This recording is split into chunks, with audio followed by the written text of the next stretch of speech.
И здравейте хора, как сте видяли догоната нещо видео, ще ви показвам големената ми доста колекция от парфюми и ще ви показвам новите парфюми, които съм си купил. Първо ще ви ги покажа всичките и после ще ви кажа кой как го ритвам и така нататък. Нека започваме. И така хора, ето ни тук. Сега почвам да покажам парфюмите, те някои се виждат. Това е парфюм на Van Cleef. Просто ви го показвам и така на визия и после ще обяснявам. Отивам да обяснявам. Парфюм на Van Cleef. Dior Sauvage. Ето парфюма. Защо го ми тъпвате тук? Tom Ford Extreme Norwich ли? Black Orange. Не Black Orange, ми Orange. Да. Това е Hugo Boss с Hugo Boss просто парфюм. Това е пак на Dior Sauvage, само че е парфюм, който е по-тежечко от това, което ви показах предното. Ето ги това е по-тежко, това е като туалетна вода. Това е Hugo Boss, който е нов парфюм и доста е сладък парфюм, доста, даже мога да кажа, че е прекалено сладък. Използвал го някъде около месец, сега е пълен почти. Ето тук се вижда докъде, ето тук. Не месец, към 2 седмици го използвах и ми стана много сладък и реших да го спра и да си го запазя, да го имам просто. Това е на Paco Rabanne работчето. Това може би не съм ви го показвал, не знам, не се сещам. Това е Cartier de Pacha, Pacha de Cartier. Също готин парфюм. Giorgio Armani Acqua di Gio. Това е летничък. И той. Сега не искам да ме хейтите, но специално този Versace Eros. Просто Versace Eros не ме кефи. Не знам. Ако вас ви кефи, супер. Ето този имаме доста голяма опаковка на Dior Sauvage в сравнение с тези малките. Това е някъде около 125 мл, а това е, не знам, около 50 мл е това. Да ги слагаме ето парфюмите. Имаме още един Giorgio Armani Acqua di Gio, който е така също по-тежичък. И нали, то си е парфюм, другото беше туалетна вода. Тук си пише, че е парфюм и тук. Имаме още един на Hugo Boss, между другото този може да ми е, мисля, че ми беше първият парфюм някога, който, нали, оттам запалях по парфюмите, така че това е виновника. Беше първият парфюм това. Много хубав. Чакай да как вече дали ми реши още. Много хубав парфюм. Препоръчвам. Скандал на Жан Пол Готие. Парфюмът е тежък, е такъв като мъжки. Много як. Още един Pacha de Cartier, който е по-тежък от ето този, който ви показах. И хубави са двата. Харесваме. И сега ето един, може би, който ми е парфюм на второ място някога, който съм харесвал. Някога. Това е Invictus Elixir. Това парфюм си го купих последно преди 2 седмици. После си купих още един, защото това свърши. Ето вижте, има на дъното много малко. А пък този е пълен. Този е нов. И много ми харесва парфюма. И да, после ще ви обяснявам за него още доста. Нали, Жан Пол Готието, вие си го знаете, дето 45 мл. Едно от по-предните видеа го бях показвал преди доста време. Ето това е Paco Rabanne работчето, което е 50 мл. Това вече. На Carolina Herrera светкавицата. Също хубав парфюм. Също тежък. И не знам, забравях марката на този парфюм. Ако някой я знае, да ми пише в коментарите. Просто забравях марката, не знам. Не знам как става. Сега хора почвам, имам още няколко малки тестърчета.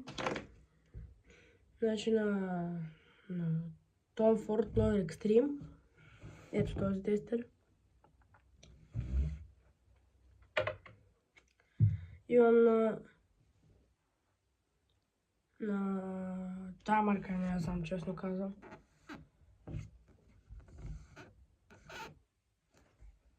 Това е тестърче. Имам на Tom Ford, той е женски Safe Rose. Не, или мъжки, не съм сигурен. Мама е женски, да.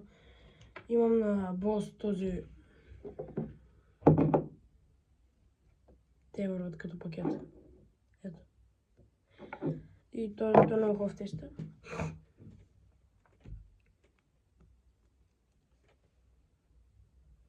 Много хубаво. Имаме и този тестър на Gucci, който е много хубав и идва с парфюми на Gucci, обаче аз нямам. Беше на тати. Пак не знам каква е тази марка, ще ме извинявате много хора, но пак не знам каква е тази марка, имам още едно малко тестърче. Така сега почвам да обяснявам по-навътре за парфюмите. И дали са бюджетни или заслужават да ги купите. Този парфюм, честно казано, не го използвах, нали, изхарчил го, но не го използвах толкова често, толкова много. Марката е хубава, парфюмът е хубав, но мисля, че трябва да е една идея по-евтин. Това на Каролина Ерера, перфектен парфюм, и цената му е добре, и миризмата му е добре, и всичко е наред, използвал съм го до дъно, много е хубав, нали, този парфюм. Versace Eros, както казах, не ме хейтете, не ми харесва много този парфюм. Просто не ми харесва и цената не се заслужава. Просто на мен не ми харесва.